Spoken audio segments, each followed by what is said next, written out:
In today's video, we're going to talk about categories of numbers and number systems. Base 10 decimal, which you're familiar with, octal base 8, hexadecimal base 16, and binary base 2. In our next video, we'll talk about how to convert between each of these bases. So let's look at some terms that we use to talk about numbers. We have natural numbers, 0, and any number obtained by repeatedly adding 1 to it. So looking at the series that we have here, 5 would be a natural number. 71 minus 71 is not. 0 is a natural number. This fraction is not a natural number. And 65,535 would be a natural number.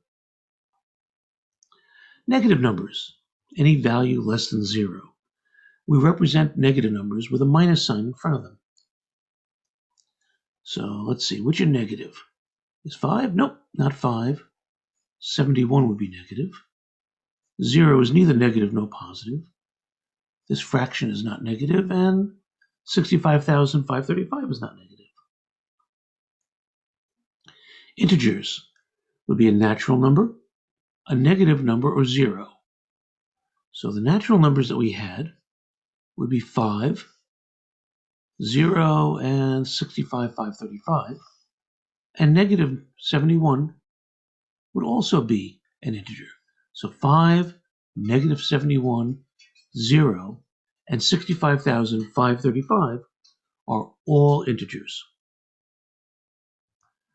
Rational numbers are an integer or the quotient of two integers. Well, we know that 5 and negative 71 and 0 and 65,535 are all integers. So right there, we know those are rational numbers. Well, 2 is an integer and 7 is an integer. So by taking the quotient, by dividing them, that makes them a rational number. So all of these are rational numbers.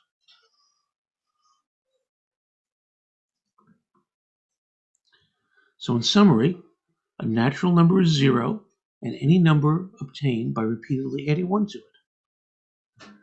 Negative numbers are values less than 0, and we represent them with a negative sign, a little dash, before the number. Integers are natural numbers, a negative number or 0, and rational numbers are an integer or the quotient of two integers. All right, let's look at some number systems. Now, in everyday life, if we look at the number 213, we know that the 3 is the units position. So 3 is 3 times 1. And we know that's equal to 3. We know that the 1 is in the tens position. So it would be 1 times 10, which would give us 10. And that the 2 is in the hundreds position. So it would be 2 times 100, giving us 200. 200 plus 10 plus 3 gives us our 213. Now we break this out, as I said, 2 times 100, 1 times 10, 3 times 1. The 1, the 10, and the 100 can all be represented as powers of 10. 10 to the 0 is 1. Anything to the 0 is actually 1. 10 to the first is 10. 10 to the second is 100. This is referred to as positional notation. 2 times 100, 1 times 10, 3 times 1 gives us our 213. Positional notation for base 10. We take 10 and we raise it to 0. That gives us the units. 10 to the first gives us our tens. 10 to the second gives us our hundreds. We can go 10 to the third, which would give us our thousands position, and so on and so on. The way that I think of the numbers, the powers, is starting with the units. How many positions do I skip? Well, I don't skip any to get to the units. I skip 1 to get to the tens position. I skip 2 from the units to get to the hundreds. Now, what we did here with positional notation, base 10, can be applied to other number systems, other bases. In octal, base 8, we can raise 8 to the 0, 8 to the first, 8 to the second. Well, anything to the 0 is always going to be 1. This is our units. This is going to be our 8's position. This is going to be our 64's position. So if we take our 213 and look at it in base 8, it's 3 times 1, which still gives us 3.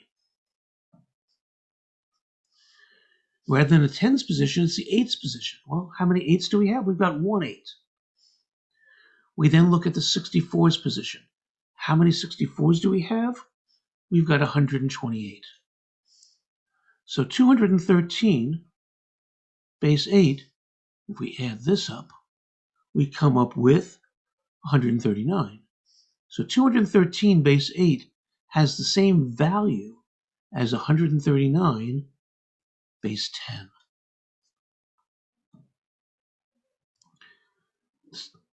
Hexadecimal base 16. Again, the rightmost position will still be the units. The next position will be 16 to the first, will be our 16's position. Our next position will be 16 squared, the number of 256's that we have. So if we look at 213 base 16, we have just 1, we have 3 in the 1's position. We have just 1 in the 16's position, gives us 16. We have 2 in the 256's position, gives us 512. And if we add those up, we come up with 531. So 213 in base 16 has the same value as 531 base 10. Positional notation. Powers of the base. The units, we raise it to the 0. The ones, where the base is the second position. Just like in base 10 we had 1s in our rightmost position.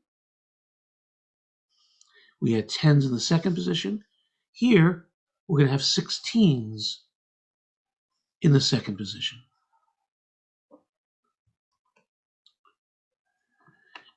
In any given base, the digits that we use start with 0, and they continue up to, but don't include the base. So in base 10, what we're familiar with, base 10, we start with 0, and we go up to 9. We're all familiar with this. Binary, base 2, we start with 0, but 2 minus 1 will give us 1. Our 9 is our base 10 minus 1. The largest number in binary is 2 minus 1, the 1. In octal, we're going to go from 0 to 8 minus 1 up to 7. And in base 16, our values will go from 0 to 15. But we don't have a single character, a single digit to represent 10. So we use the letters. We use the letter A to represent the concept of 10, B to represent the concept of 11, C the concept of 12, D has the value of 13, E the value of 14, and F the value of 15. Hexadecimal. But you might say, wait a second, 10 is 2 digits. Well, if you think about it, the number 7, we've got this little bent line going on. There's nothing inherently 7 about that. I mean, here, I've got 7 candles. We can count them. 1, 2, 3, 4, 5, 6, 7. 7 candles. And by convention, we use that bent line to represent the value, the concept of 7. Well, if we've got 10 candles instead, 1, 2, 3, 4, 5, 6, 7, 8, 9, 10, by convention, we're going to use the character A in hexadecimal to represent the concept of 10. And we'll use B to represent the concept of 11, and C to represent the concept of 12, and D to represent the concept of 13, E to represent the concept of 14, and F to represent the concept of 15. And this is when we're using hexadecimal, base 16. That's it for this video. In our next video, we'll be converting between binary and decimal and octal and hexadecimal.